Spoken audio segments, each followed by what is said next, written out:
So thank you so much for joining me, Paul. Photographer of historic photos of the Beatles. But I think you just have a wonderful story to tell, which I know you've told hundreds of times, but you've probably been one of the most fortunate of Beatles fans to have spent a week with them, almost when they're down tools. So how does a lad from Canada end up in Rishikesh, India? Well, thank you, and thank you for having me on, David. It's the real truth of it is that, and I tell this story in my film, Meeting the Beatles in India, which was an honor to do. It was an honor to do because the reason I wanted to make that film was really about the incredible creativity, the burst of creativity for the Beatles at the Ashram in India. You know, David, or rather Dennis O'Dell, told me that I once said to him when we met in New York, I said, "Do you know how many songs the Beatles wrote in India?" And he said, "Yes, I know exactly how many." And I said, "How many?" And he said, 48. I said, "How do you know?" He said, "Right after they came back from India, I was sitting alone with Paul and John. And I said, 'How many songs did you guys write at the ashram?' And Paul said 48. Now, Mark Lewison, who's in my film and is a wonderful man, disagrees with that from the historian's point of view, because he says that you can only find 30 that you can find. And that's no doubt true. And it's no doubt true that Paul told Dennis 48. So, you know, history is a fascinating thing. I'm not a historian, but we discussed that in the film. Yeah. I say, you know, he says 30, I say 48, and we agree to disagree in a very nice way. But so by making the film, I had the joy of revisiting the story. And, you know, I'm a filmmaker, and partly that's because I guess I'm a storyteller in the sense that I love sharing stories with people that lift their spirits, that give them courage, which, if you think of language, encouragement, if you encourage somebody, you're imparting courage. And interestingly enough, one of the first films I made, the second documentary I made, which was 1971, I think, I happened to win with a little small, inexpensive documentary, but it was filled with heart and soul. I happened to win the top 3 awards at the Canadian Film Awards that year. And I got interviewed for the first time ever. And the interviewer said, "Why do you make the films you make?" And I'd never thought of that. It was just instinctual. And I remember exactly what I said. It just took a beat for it to come from my own heart. I said, I make films about people that give me courage to pass that courage along to others. And, you know, I mean, the Beatles story has 1,000 wonderful things in it. One of it is their own courage. You know, these 4 young nothings, in the sense of, you know, teenagers who have not played, they're learning their instruments, they're starting to play, they meet each other, and they go on to conquer the world in a way. And many, many, many of their songs are about love, you know. And we have in our language, we have phrases like "love makes the world go round," right? And the Beatles, of course, weren't the first, but "All You Need Is Love" became part of their anthem. So to me, it was a joy and a love to be able to make the film and tell the story. The story happens to be partly about me, and I've thought about this. I've looked at it carefully. I'm not a narcissist. Narcissism is a particular disorder. Narcissism is a very tough thing because, interestingly enough, if you look up the literature, narcissism is not self-love. It's self-loathing. It's the exact opposite in psychological literature. You don't like yourself on such a profound inner level. Probably you're not aware of it. So everything needs to be about you because you really need attention. You need somebody to say, "Well, no, you're really okay." But narcissism is actually self-loathing. Well, I made the film, and as a director, I thought, okay, why am I putting myself in this film?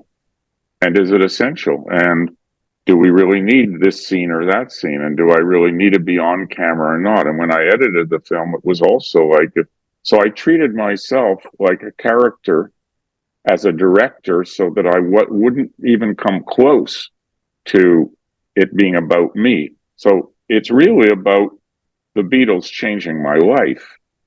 And it's really about hearing my soul talk to me for the first time. So the short answer to your question that I've made long is I was brought up by atheist parents. They didn't believe in God. There's no God, there's no soul, there's no spirit. So that's what I was taught. When I was 23 years old, just about to turn 24, I was working for the National Film Board of Canada in Montreal. And I woke up one morning, and this is in the film, and the joy of making the film was I could recount this and use graphic novel illustration to fill in where I didn't have. So I could talk about what John said to me at the ashram or what George said to me at the ashram, but I didn't have any pictures of that, but I could use graphic novel animation illustration to make that come alive. So that was just a joy. And it was a joy because those talks with John and George changed my life, right? And so what happened was I wake up one morning in Montreal, and to my surprise, I have a shocking thought. I think there's parts of myself I don't like, and it was shocking because I'd never thought that. I thought my life is going well. I'd been a civil rights worker in Mississippi because I believe in equality, and I'd done voter registration with blacks in Mississippi in dangerous days. Yeah. And I felt good about that. And I had been the co-host of my own national TV show. I felt good about that. I did work that I felt was honorable work, and I felt good about that.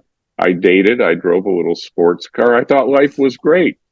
So I wake up this morning in this little rented room in Montreal, and I have this shocking thought. And what happens is that I swing my legs over the edge of the bed. I just remember this like a film, and I said out loud without thinking, and this is the key, right? The mind is an incredible computer. It's a terrible guidance system. The heart is a wonderful guidance system. It's a terrible computer. And one of the most wise people I've ever met and worked with in consciousness raising, for me to become more conscious, he said, if I had to sum up all my experiences, all my lectures, all my books into one sentence, he said, it's all about integrating the head and the heart. Listen to your heart. Your head will help you figure it out, but listen to your heart. So I sit up on the edge of my bed, and without thinking, I hear myself say out loud, it was this strange thing, David. I hear myself say out loud, what do I do about this? And I hear this deep inner voice. I'd never noticed it before. It was totally calming, all loving, right? So imagine what that feels like, this inner guidance voice, all loving and all calming. And it says these words, it says, well, Paul, I figure I wanted to make sure I was listening. Well, Paul, if you really want to look at yourself more carefully, you may want to get away from the environment you grew up in. And I said out loud, without thinking, the flow, this was a flow moment, almost like a Zen moment. I said out loud without thinking, where do I go? And it said, India. And I had no connection with India. I had no interest in meditation, mysticism. I knew nothing of that stuff. That was another world. I had no interest in divine anything. I didn't think there was a god, goddess, or spirit or soul like I'd been taught. So I got myself to India by working on a film for the National Film Board because I didn't have enough money to get there. And my girlfriend and I, we didn't break up, but we both cried a lot. I didn't want to leave her. She didn't want to leave me. We loved each other very much. Apparently, she said, I don't remember this, except she told me many years later. Apparently, she said to me through those tears, if you leave, I'll make myself stop loving you. I don't remember those words because clearly I didn't want to hear them, right? Yeah. We have very selective brains, right? So I get to India. I work on the film for 6 weeks. I'm in Delhi and I get my first letter from her and I'm excited as hell. And I open my letter. I've been missing her so much. And the first line is, "Dear Paul, I've moved in with Henry." I don't remember the rest of the letter. I just remember being devastated, Of course. being devastated. We all have had, most people have had heartbreaks. And interestingly enough, they say, again, in what I've read and studied, they say that heartbreaks help one become more compassionate towards others because you know what it feels like to You can have a empathize. heartbreak. Yeah, exactly. So I was devastated, and an American guy, I'd like to find him. I've tried. I thanked him, but I'd like to really thank him. An American guy named Al Bragg, who I knew for 3 days in my life, he says to me, because it's hard to hide being devastated, right? So he noticed that I was going through a lot, and he said, "Why don't you try meditation for the heartbreak?" I said, "I'll try anything." He said, "I'm going to hear the Maharishi Mahesh Yogi." I didn't know who that was. Yeah. Lecture at New Delhi University tonight. Do you want to come? I said yes. So we went. And again, I could tell this in graphic novel illustration, which was a thrill. So I remember only one sentence the Maharishi said. He said, "Meditation takes you beneath and below your daily worries and concerns to a place of inner rejuvenation from which you come back renewed and refreshed." I thought, that's what I need. That's Perfect. that. And I don't remember anything else he said, but obviously my brain locked in on what I needed to survive because I was devastated, really Of course. shattered. I was shattered. Yeah. Yeah. So, in that way, that life can be quite magical if we follow our hearts. It really can be quite magical. So, the key is, how do you listen to your heart? And the answer is, it's easy. It's easy. You just be quiet Yeah, and you listen exactly. to that. You listen for the inner guidance system. And, we all have, in the classical old thinking, you have a devil on one shoulder, you have an angel on the other shoulder. Well, we all have a negative voice. You don't listen to that. You notice it, but you don't follow its guidance. You listen for the loving internal voice of kindness and wisdom, and you follow that one because it'll always guide you by the heart, right? From the heart. Yeah. So anyway, the whole point of saying all that is, instead of going up to someone right there that night and saying, "Please teach me meditation," in which case they would have said, "Come to our office in downtown New Delhi," I would never have gone to the ashram. I would never have met the Beatles. I would have learned meditation, but I didn't do that. Somewhere the internal guidance system. So I just left by train for Rishikesh a few days later because I knew he had an ashram, the Maharishi at Rishikesh. I was a Beatles fan in the sense their music had already changed my life. Tomorrow Never Knows, the song Tomorrow Never Knows, changed my life. Yeah. And, we say that something changed my life. Really, you changed your own life. So I changed my life, but that song was a key motivation. It opened my psyche. I listened to that song. I thought, what are they talking about? Yeah. Turn off your mind and float downstream. You are not dying. You are not dying. Go towards the light. It is shining. What are they talking about? I remember thinking that the minute it stopped. Yeah. And the minute I heard it the first time. So I get to the ashram. I have to ask people where it is. Somebody says it's on the other side of the river. I go down to the river. I take a boat and I pay about 5-10 rupees. And I get to the other side of the river and I ask the boatman, "Where's the Maharishi's ashram?" He says, "Maharishi ashram that way." And he points down the river. So I'm walking along the Ganges on the rocks and the pebbles. It's easy to walk along. And I don't know what I'm looking for. I'm looking for the ashram, but I'm just looking. And at one point, I'm just looking to my left, and there's trees and a cliff. And nailed to one of the trees is this little sign made by hand. The kind of sign that's like a piece of square wood with a point on the end. Yeah. And it's nailed to a tree, and it literally is pointing to the heavens. Crazy. And it says ashram. There's one word painted on it, ashram. Now there's many ashrams. There's many ashrams in Rishikesh. Ashrams are retreat centers. They're spiritual retreat centers. They're meditation centers, or they're yoga centers, or both. So there's many. But I find a path right where that tree is, and I walk this path up this cliff, probably 100, 150 feet high. Wow. And I get to the top, and there's a dirt road, and I walk not far, a couple 100 feet, and I get to a gate, and there's a fence, and there's some buildings behind it, and it's the ashram. So the man who was at the gate didn't speak English, so he went to get someone who spoke English, and the man who came to the gate, whose name was Raghavendra, I learned later, Raghavendra, was my angel. He was my angel. I said, I've come to her in meditation. He said, I'm sorry, the ashram's closed because the Beatles and their wives are here, and we're doing a course for TM teachers. I didn't even know the Beatles were in India because I'd been on the road for 6 weeks filming. Of course. So I hadn't seen newspapers or television or whatever. Yeah. So I said, you have to teach me. And I told him why. And he said, well, I'll go and ask the Maharishi.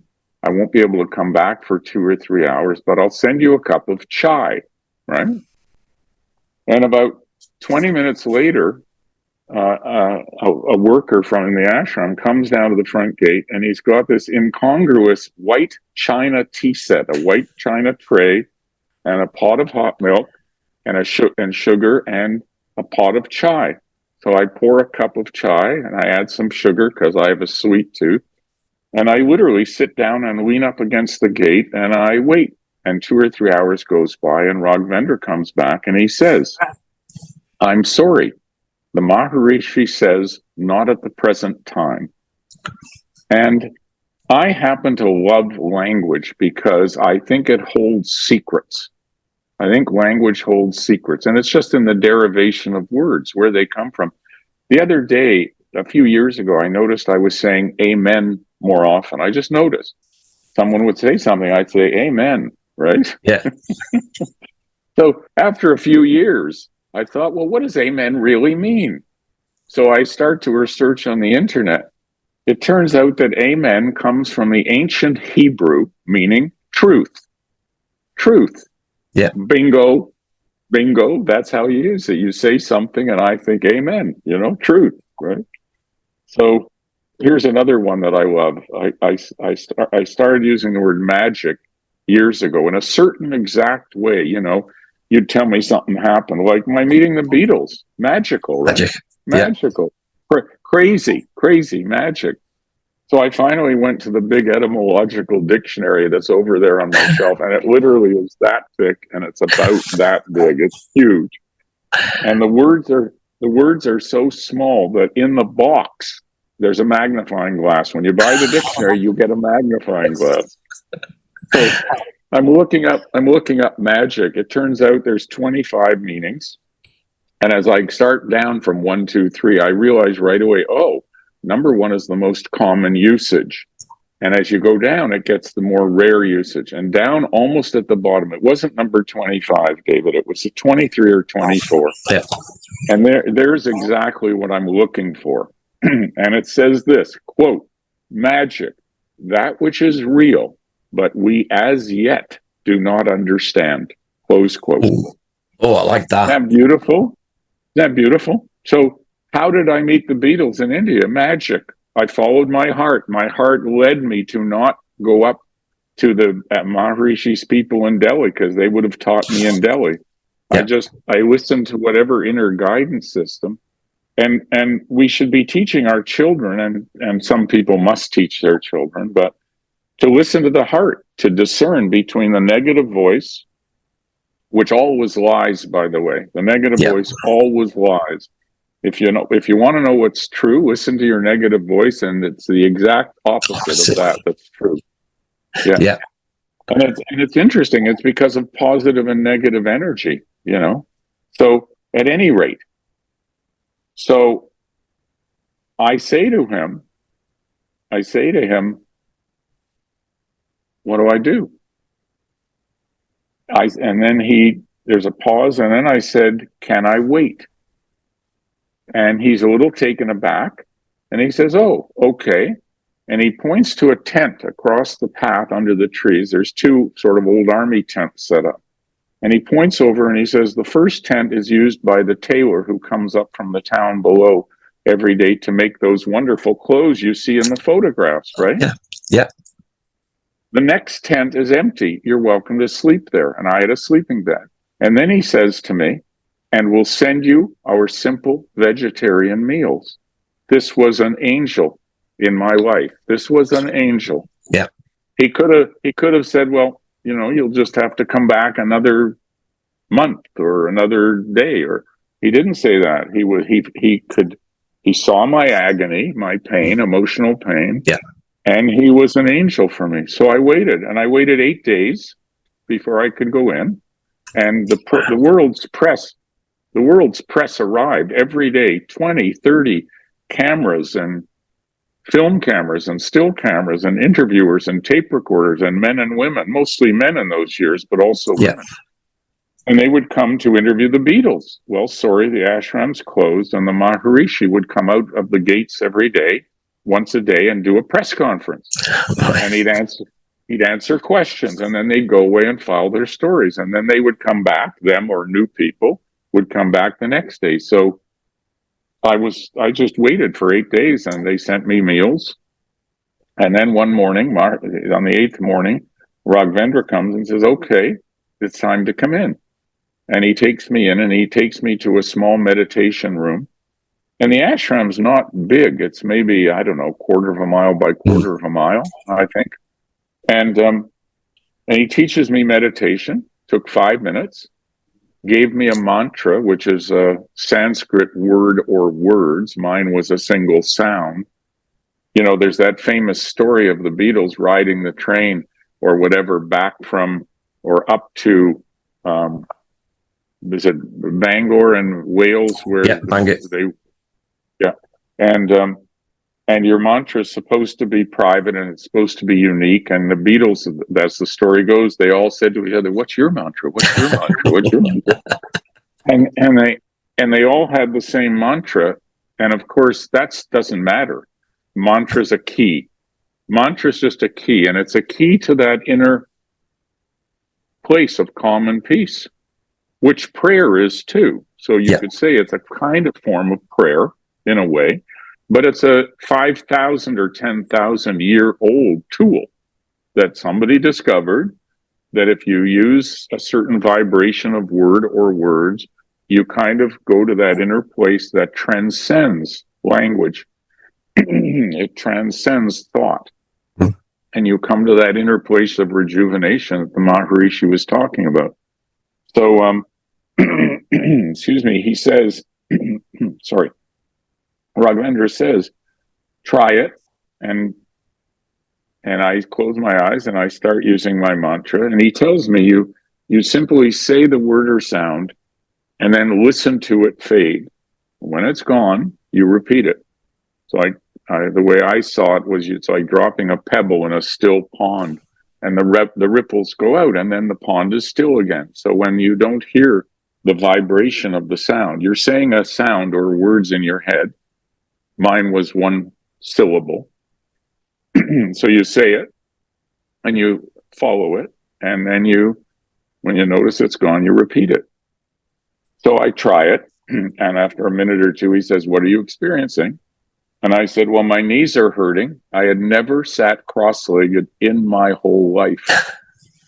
Well, when you start to sit cross-legged, those muscles need to stretch because they've never been stretched. So I said, "My knees are hurting." And I said, "I'm being distracted by the dog barking outside the window." There was a dog that barked. And he said, "That's okay. When you find you're distracted, when you find you're not doing your mantra, don't wrestle with it. Because if you wrestle with it, you're out of the meditation. You're into thinking." He said, "When you notice it, you're not doing it, simply choose to go back to it." This is not beer. This is tea. Strangely, I've never Strangely, I never have had a beer in my life. I was brought up as a tea drinker by my mom. So he says, that's okay. He says, I'll now leave you alone to meditate on your own. He says, you're now welcome to spend your days in the ashram and take your meals with us. There's no extra bed, so you'll have to sleep in the tent. I said, great, thank you. Namaste, thank you. Yeah. And he leaves me alone, and I do a half an hour meditation. Now, again, remember, I know nothing about this stuff. Meditation, mysticism, yoga. The word meditation was not even a common word in the English language in 1968. This was February 68. The word yoga was not a common word in the language. It's hard to believe. Like people meditated and did yoga, but it was sort of a rare thing. So I meditate for half an hour, and I transcend twice. It's called Transcendental Meditation, transcending normal waking consciousness. And after 30 minutes, I open my eyes, and I'm in a state of bliss. I'm in a state of bliss. I get up, I walk out into the sunshine, and I'm walking through the ashram. The Beatles are not even in my thought. Yeah. I'm so relieved. I'm so relieved I'm not in agony. And literally, not literally, but figuratively, it was like there'd been a knife in my heart. The knife in the heart was gone. It was like the agony was gone. And I had this thought: if Trisha was happier with Henry, then I was happy for her. Wow. That's how much I loved her. I love, they say if you really love somebody, you'll set them free. Don't use love as a holding thing. Yeah. That's the opposite of love. That's control. Right? Yeah. And the opposite of love is control. And the opposite of control is love. Right? Yeah. So I'm walking through the ashram in a state of bliss. Well, a few days later, George and I are sitting alone. And he says to me, I get higher meditating than I ever did on drugs. And I knew what he meant, because I had done those drugs. I had done LSD and psilocybin and peyote and marijuana and hash, just trying to find who Paul was. Right? To me, it was never drugs were never a party tool.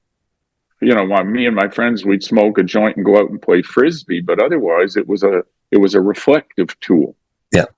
And so anyway, I'm sorry I'm going on at length here. No, don't worry.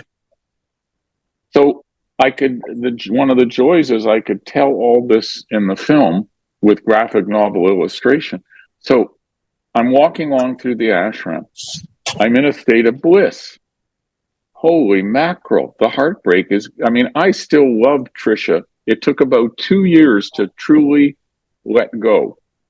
But I did live my life, and I dated a little bit, but I really was still, my heart was still with someone who had moved on. Yeah. And, we still loved each other, but we didn't, we were too young. We passed in the night. We didn't know how to sit down and be real and vulnerable about everything that had happened, or we would have been able to reconnect, I think, because there was a lot of love there. We were both so hurt.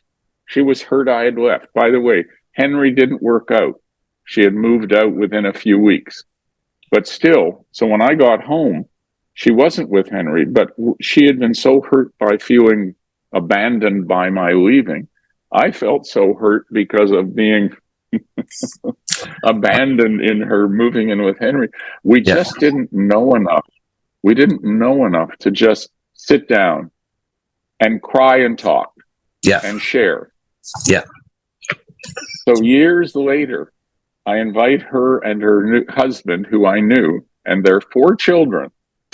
I invite them to the first gallery show of my photographs from India, because I took some photos, not many, and I put them away and I forgot about them. Out of sight, out of mind is a very interesting phrase, right? Yes. Yeah. I forgot about them for 32 years. I married a woman from India. I never told her I met the Beatles in India. My friends were Beatles fans. I never told anybody I met the Beatles in India. It was just a very important, quiet change of lifetime. Yeah. The meditation was life-changing. meeting them and just finding out there were these four guys and there was no ego. I couldn't notice any ego in any of them. They were loving and kind and funny and friendly, and they took me into their group. And I'll tell you how they took me into their group. And anyway, I forgot about the pictures for 32 years. And then I brought them out. Well, I invited Trisha and her husband and her four children. And we're standing in the middle of this gallery, and all the pictures are blown up and around, and there's flowers. I had brought in flowers, and we had food as a gallery reception, and we did it up very beautifully. And we're standing in the middle of like 200 or 300 people having a lot of fun. And I say to Trisha, I say, I have to thank you. Without you, these would never have existed. And we all had a great laugh, and it was just a beautiful, loving moment. I don't know her. I never see her, but it was like just a beautiful moment. So I'm walking through the ashram. I'm not thinking of them. I'm looking at the parakeets in the trees, and there's a few monkeys, and it's forest land. So you're in the middle of. And I look over to my right. I remember I'm walking along, and I swear they're not in my mind. I'm just in this altered state.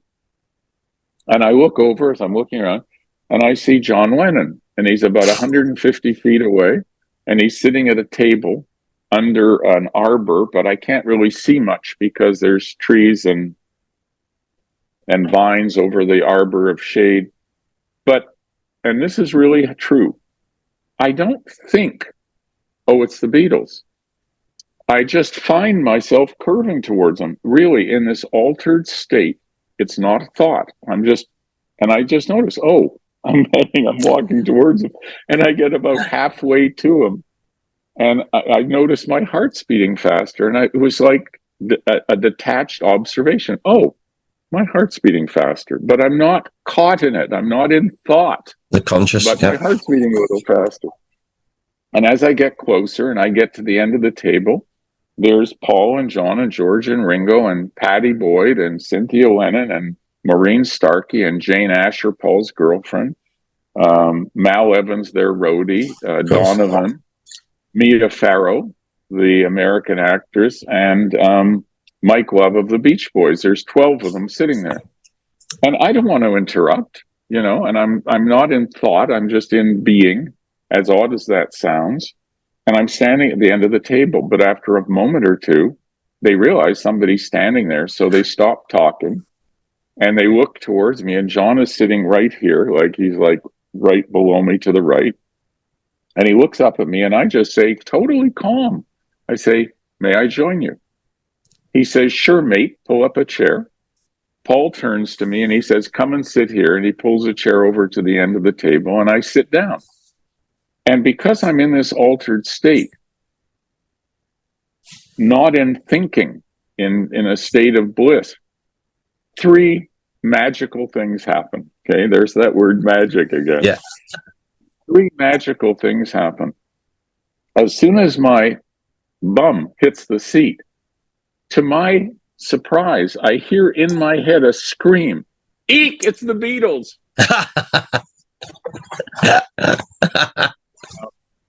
I saw them live in Toronto in 1964. I wasn't screaming. I had never said the words eek in my life.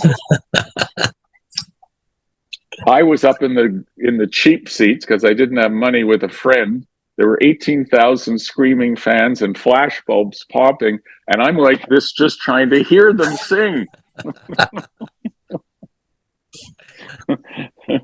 It was one of the most electric concerts I've ever been in. The electricity in the room was like the excitement, the joy, the love, love. There's that word again. Yeah.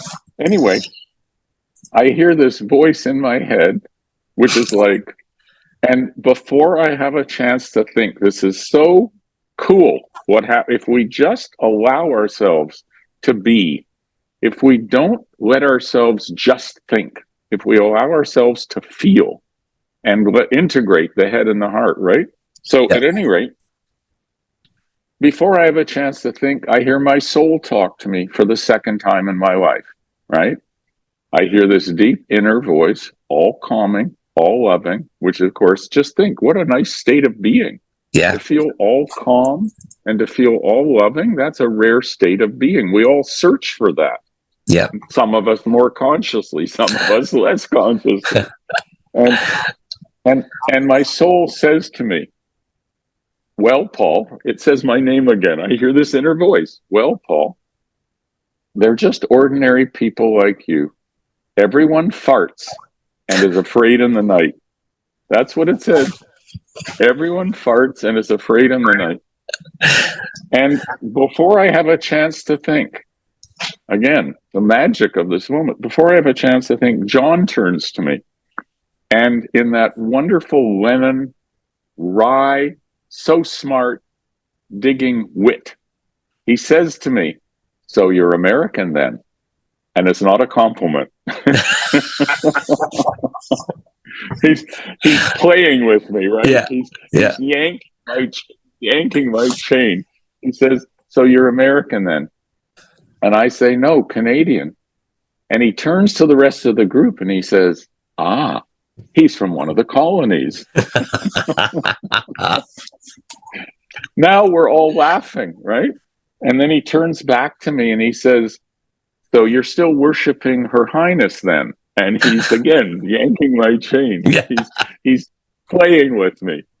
And I said, well, no, not personally. Yeah.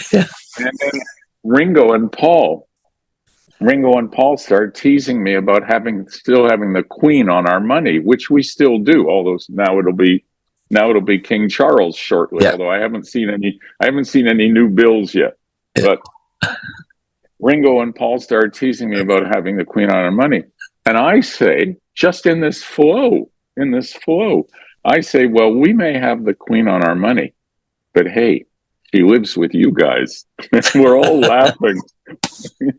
And then John turns back to the rest of the group and he says, ah, you see, they still have a sense of humor in the colonies. And we're all laughing. And that was it. They just took me into their group. And if you think of it for a second, the inner fan screams, eek, it's the Beatles. Thank God it wasn't out loud. The soul brings me back down to earth. Hey, they're ordinary people like you. Everyone farts and is afraid in the night. And then Dawn starts being playful, and I'm being playful. So I spend a week just sitting with them, when they weren't meditating and I wasn't meditating.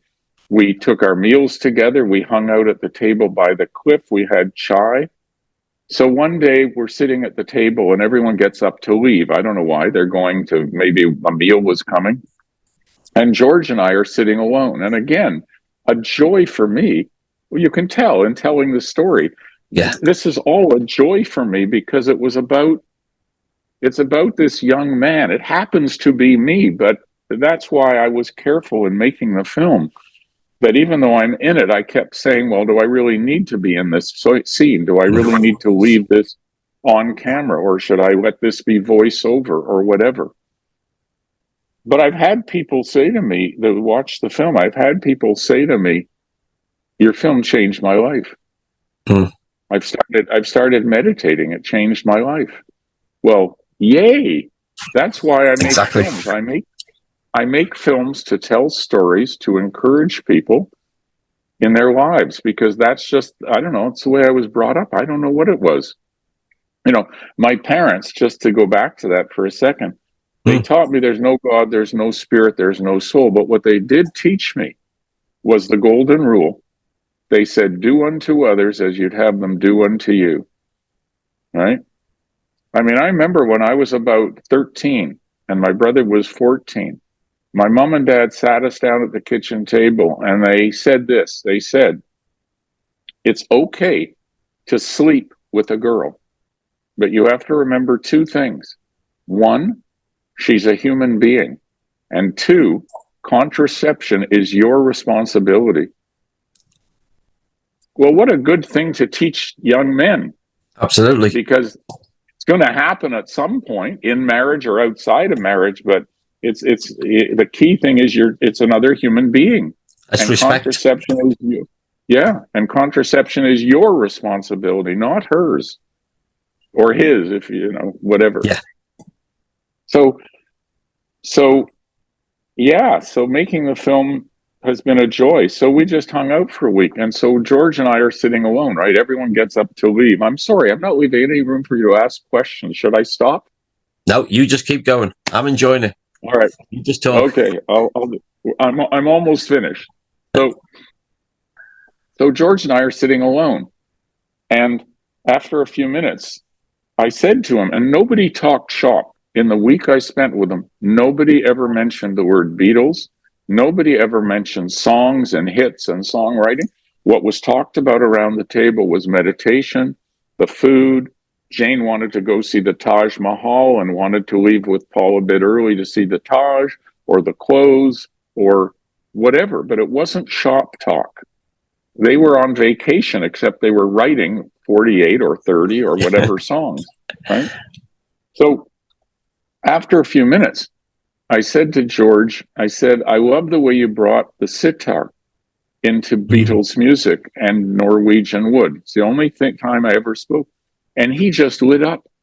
And he started telling me about how he first saw the sitar on the set of Help, how he picked it up during a break and he started plunking, how someone gave him a Ravi Shankar album, how he met Ravi Shankar in London, how he started to study with him, how he and Patty went to Bombay then, off and on for a couple of years, maybe spent 6 months there with him studying with Ravi Shankar and so on.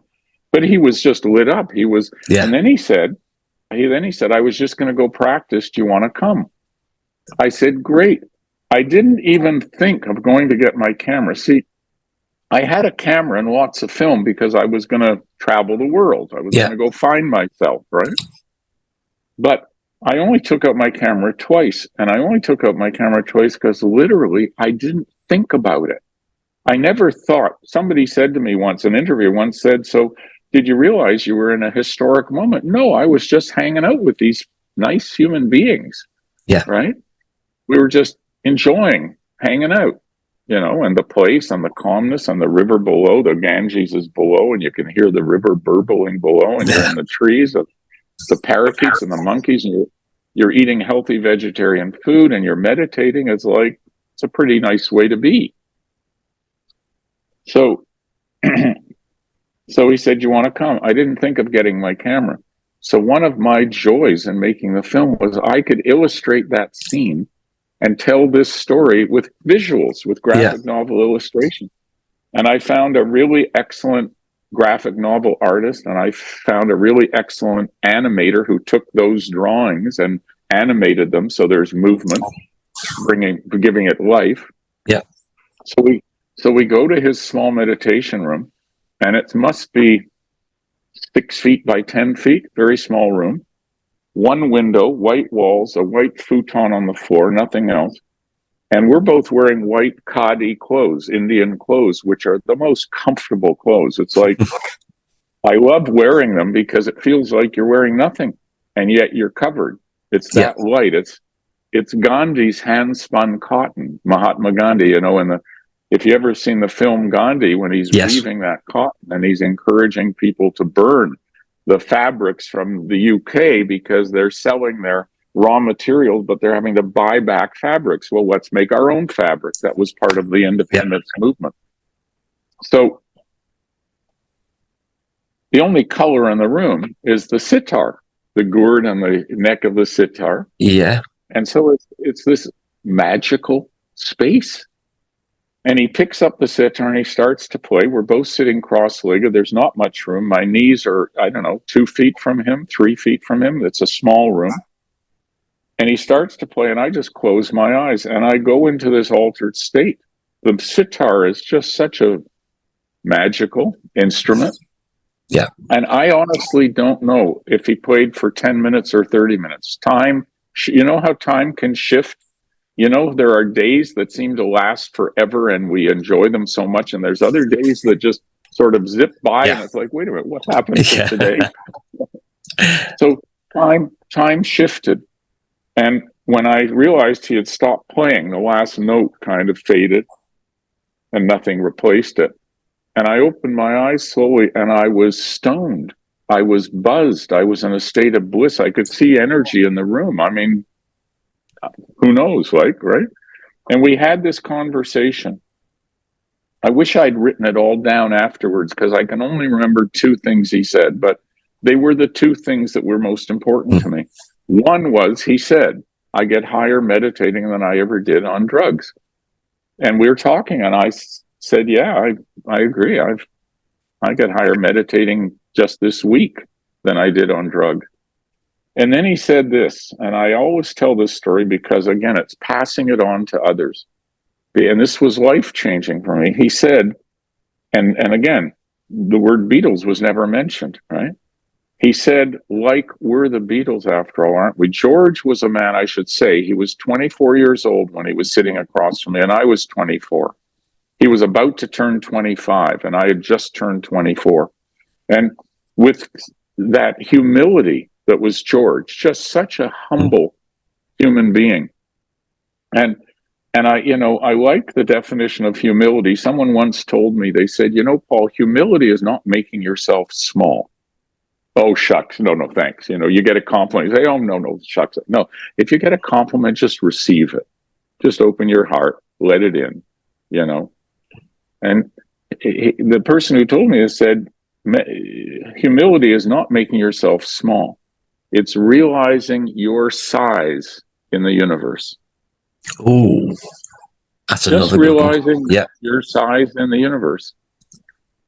So with complete humility, he said, like, we're the Beatles after all, aren't we? We have all the money you could ever dream of. We have all the fame you could ever wish for. But it isn't love. It isn't health. It isn't peace inside, is it? And that was life-changing for me. What a gift he gave me. And this 24-year-old rock star, what a wise human being. Yeah. What a beautiful moment. What a beautiful human being. So I never did take a picture of that, but I could illustrate it in this graphic novel. Anyway, over to you. I'm sorry that was long. I need another sip of my mug of tea. You take a sip. But I'm just thinking that you've probably witnessed the Beatles at the time when they've had, just as you were saying there from George, they've had all these years of the screaming, of the publicity, of the media, of almost being made to be, for some people, these idols up on a pedestal. And for once, you've actually seen them as real people. This must have been like an oasis for them. There must have been, which is hence they were so creative, that there was none of the outside world, the mania that they've been suffering with. Yeah. And I think maybe that's, I know when you're saying with John, the first thing, and you come back with a funny line. Well, that's a very, very typical Liverpool test. And that's what I do. That's interesting. I've never heard that before. Thank you. Well, I noticed when I do my Beatles tour and I meet the people for the first time, within the first couple of minutes, I'll throw out a funny line of some sort and I'll see what the reaction is. And I could be going to spend the whole day with these people, right? Quite often I do like 7 hours. Within the first 5 minutes, I know how those 7 hours are going to go. Wow. Oh, how interesting. If that humor works, I know we're on for a fun day. And it changes the whole day.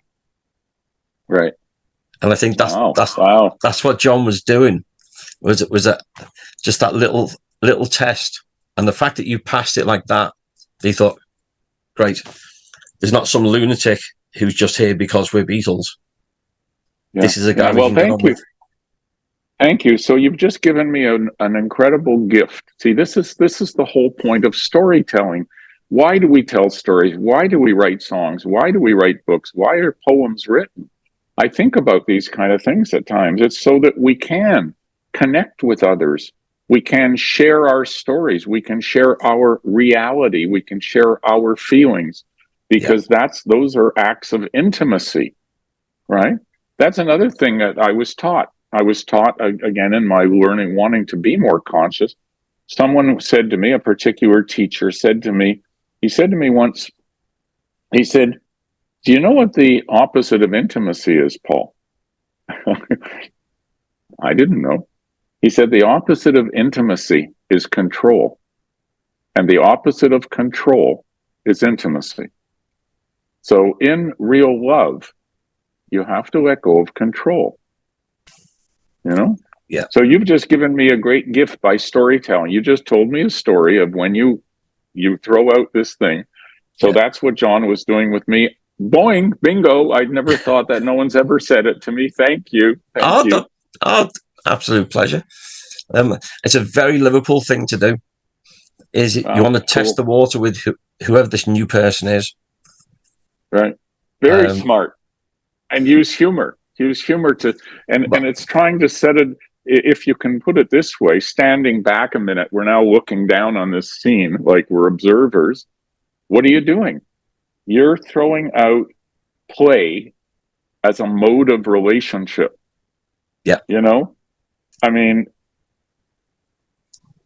you know, all you need is love, right? John Lennon, they threw a war and nobody came, right? You know, this world is an amazing world. We can all live in peace. Buckminster Fuller, the celebrated American visionary, consulted by 150 governments in his life all over the world because he was such an evolved visionary. He was the one who coined the phrase "spaceship Earth." And he said, Spaceship Earth has enough resources for everyone. The problem is in the distribution." Absolutely right. Yeah. There needs to be no poverty. There is no need for there to be poverty if we would share. Back to the Beatles. All you need is love. What I learned from the Beatles, I learned from the Beatles. All you need is love. And it went right into my heart. Yeah. And I think one of those key things with John and Yoko's Christmas song, "Happy Christmas, war is over. If you want it." That's the important bit. It's gone from being philosophical to saying, if you want it. Because if you do want it, it can happen. Yeah, absolutely. And there'll be people who say, "Oh, you're just, airy-fairy and that's nonsense." And it looks like nonsense. You look at this world and you say, well, how could you have no war? Well, there is a way to have no war. It's called nonviolent communication. It's called all you need is love. It's called, however you can sit down and connect with the humanness of the other and realize they are us and we are them, in the sense that we're all human. And how can we take care of the planet? How can we take care of each other? Yeah. Does somebody really need to be worth $180 billion? I just read an article about somebody who passed. I sometimes read obituaries just to see what was that person's life like, the curiosity in me. So I tend to read the New York Times online, and they have some wonderful obituaries, and I read them, the ones that I find I'm curious about. I read them to see, so what was the trajectory of that person's life? Yeah. Somebody famous dies at 45, and I said, so why did that man or woman leave so early? What happened in their life that they didn't live to? Because you can live to 80 or 90 or 100 too. Yeah. Right? Yeah. So yeah, I mean, the world can be a place of peace and joy. And the Beatles could see that. They sang about it. I've been asked, so why do you think the Beatles are still coming back with new generations? It's the joy in their music. Absolutely. And John Lennon said, I think it was in his last interview, and I can't remember, you might know this, I think his last interview was with Playboy a week or two before he was killed, if I remember right. And there are two things that stuck with me from that interview that I remember. One of the things was, and I'm pretty sure it was from that interview, John said, people think that Ringo was the least of the Beatles. Actually, he's the heart and soul of the group. Whoa, what a tribute. What a Absolutely. tribute. Incredible thing to say. Yeah. And the other thing I took away from that interview, and again, I think it was that interview, but I read that John said, if you want to know about the Beatles, listen to our music. They were narrating their thoughts and their feelings. They were narrating their love, their lives. They were telling us about their journey. They were sharing in storytelling, musical storytelling. They were sharing with us. And if you think about it, they were embracing us with their joy and their creativity and their music and their wisdoms, you know? I think that what they were able to do with you for that week is, I think, what they wanted to be able to do with all their fans, which was, don't put us on a pedestal. We're not superheroes. Sit down alongside us, listen to our music, and just enjoy it with us. And I think that's what they had in the early days. You know, when they were playing around Liverpool in the Casbah and in the Cavern, where the audience is like 3 feet away from them. And in between songs, they're chatting and they're talking and they're laughing and they're joking. And they had that intimacy within the music. That is what they'd lost, which is why they gave up touring. And suddenly, there they are, cut off from everything and enjoying being friends together and being somewhere different and being able just to relax, probably for the first time in years, to genuinely relax, which gets you back to what you were saying before about listening to your heart and your head without all the noise of the mania of just being quiet. They hadn't had that in so long. Yeah. And so there they were in this idyllic place, being told just to be themselves. Right. Yeah. You know, it's we're an amazing species, as all species are amazing, really, and we're an amazing species. You know, I mean, science says that dolphins communicate on a finer level of information than we do. Yeah. I don't know. I guess it's true, but we think we're superior, and we think we're superior to the planet, and I do, when I'm asked, I do talks and film screenings and seminars with community groups and young people. I've even worked with police forces on how do you move beyond prejudice. Moving beyond prejudice is actually easy if you understand. You do it for your own benefit. You don't move beyond prejudice because it's a good idea. You don't move beyond prejudice because you want to please somebody else.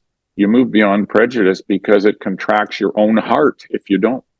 Yeah. Remember when the Beatles started wearing long hair and our parents were saying their hair is so, they were being judged for being different and weird. Well, that's a closing of the heart. Yeah. Let's just see who they are. Let's see who they are. Well, let's listen to their music or anything else.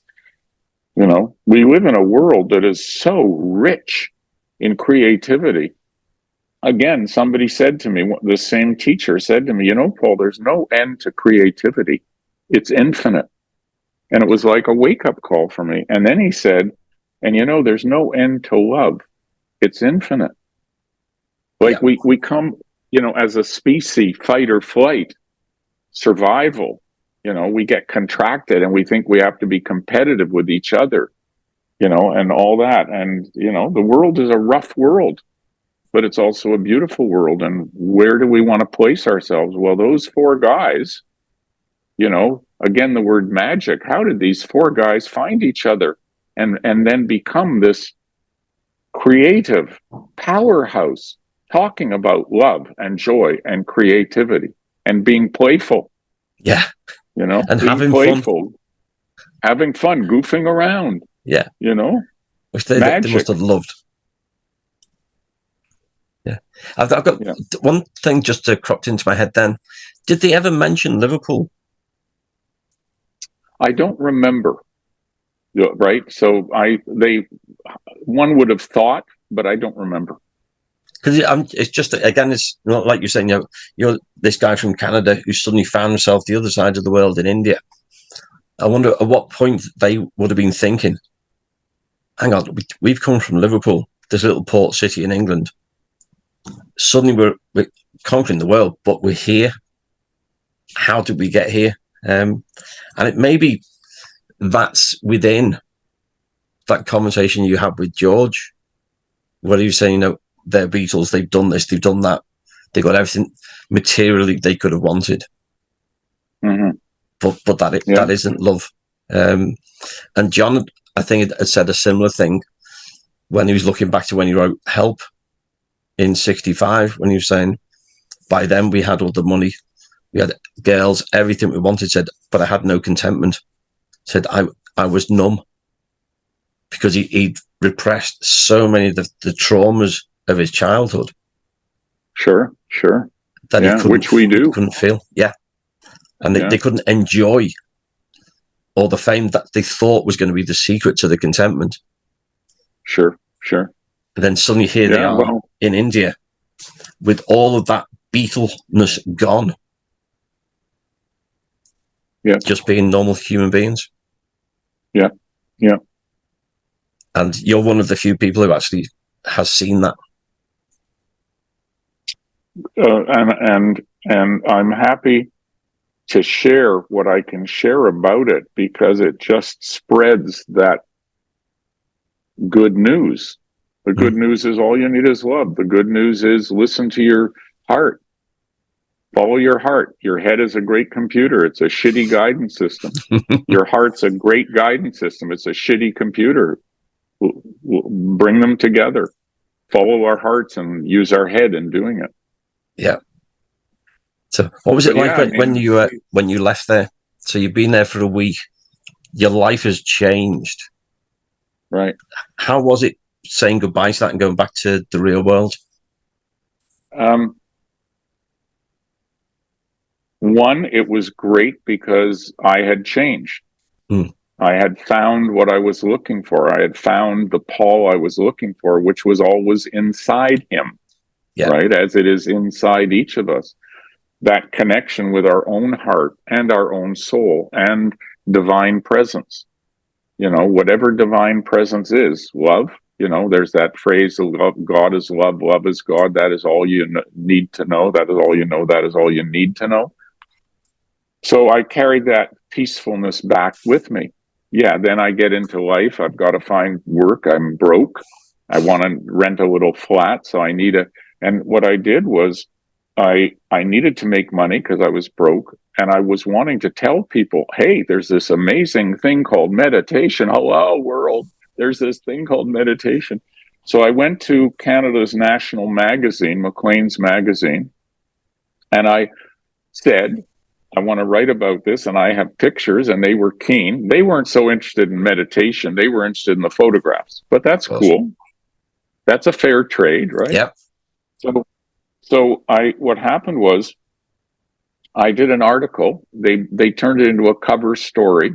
So it's the whole cover is a big picture of Maharishi, not one I took because I didn't have one of those, and a little picture of me, and it was an article by me about what we're talking about what happened and them and meditation. And what happened was I finished the article and I submitted it and it went to press, and I'm putting away the photographs, right? So I had, as I told you, I had lots of film, but I only took 72 photos, 3 rolls of film. And like I said, I had lots of film. I just didn't think about it. And in the 72 photos, there's only 54 that has anyone famous in them. And on my website, you see 35 of them because the others are slightly repetitive or some soft focus or whatever. And I'm putting them away. And there's these Kodak plastic orangey yellow boxes that you get your color transparencies, right? And I'm putting them away, and I have this feeling. And I'm feeling bad. And I ask myself, I said out loud, why am I feeling bad? And I heard my soul talk to me for the third time, right? And my soul said, and it keeps using my name, I make sure I'm listening. It said, "You're talking about it too soon, Paul. You need to now let the experience just go deeper in yourself." Yeah. And so I put these 3 boxes of pictures away. I wrote India 1968 with a marker. And I remember the thought, I don't want to do anything more with these. And that's why I forgot about them for 32 years, because I told myself I don't want to do anything more with them. Right. So, the soul was there. In fact, I talk to my soul every day. Not much. I'm not that self-reflective. I don't tend to sit and reflect. I'm quite an active human being, doing things that I love doing, including I still play ice hockey, which is great. And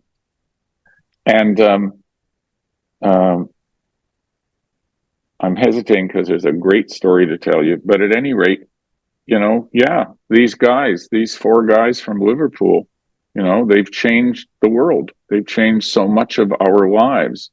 And it's been because of their joy and their wisdom and their, I don't know, the chemistry of the magic of who they were coming together. Mm. Yeah, no, it's incredible to think that you say these 4 ordinary, if we call them ordinary guys from Liverpool, and look what they were able to achieve. I think one of those things which maybe links in for what you'd done beforehand with the civil rights work that you'd done is, for them being able to make this stand when they were touring and saying, we're not going to play to a segregated audience. I know. I mean, fantastic. That was huge. Huge. Absolutely huge. Yeah. And then that was using the power and influence for good. They'd grown up in Liverpool, which is a very multicultural port. They have a lot of black friends who had influenced them and were just friends. They would not be able to get their head around the whole idea of, well, hang on, all right, the skin's different. So that's another human. They could not get their head around segregation. And they were able to make that change. What was it that made you want to do that? The civil rights work? Yeah. Well, what led me to go south to Mississippi was 3 things. 1, being taught, do unto others as you'd have them do unto you. 2, I was named after the black singer civil rights hero, Paul Robeson. That's why I was named Paul, after Paul Robeson. Right. And so I grew up with an awareness of black culture, of the wrongness of treating anyone badly, whether it's because they're a female or an indigenous person or a Jew, which I happen to be. I wasn't brought up in a religious or ethnically Jewish way, but I was. My family is Jewish, so I was taught about the Holocaust. I was taught about what is right and what is wrong as human beings. So that's what led me. That's the simple answer of what led me to go south. I made a film about going south too, and going back to see how things had changed. And it's the only other film I put myself in, because I don't put myself in my films. I've made a lot of films, but there's only 2 I put myself in, because again, the story of that young man who did that. Yeah. It's me, but it's me, but it's not me. It's about the universality of what can we do with love and helping others? How can we make this world a better place? Yeah. Well, you obviously learned a lot from your time there, and you're making the world a better place. So, and you too. So are you, by what you're doing. Well, thank you, and thank you for giving your time. I really appreciated it. I've really enjoyed it. A pleasure. Can I ask you before we go? Yeah. Is there? Will you do some editing and whatever you're going to do? When you're ready to put it out, can you make a file for me that I can put in my archives? The University of Toronto has collected all my archives, film and photography, Beatles and other stuff. And so I just put stuff in the archive for future education. Great. Yeah, not a problem at all. Yeah, be pleased to. And if I come to Liverpool again, we've got to hang out. Definitely. You let me know. It'd be my pleasure to take you around. That would be lovely. That would be lovely. All right. Well, listen, for now, thank you so much. And lovely thank you, Paul. meeting you. Great. Thank you so much. Let's stay in touch. Yeah. Look after yourself. Thank you again. You too. Take care. My pleasure. Thank you. Bye-bye. Bye. Bye.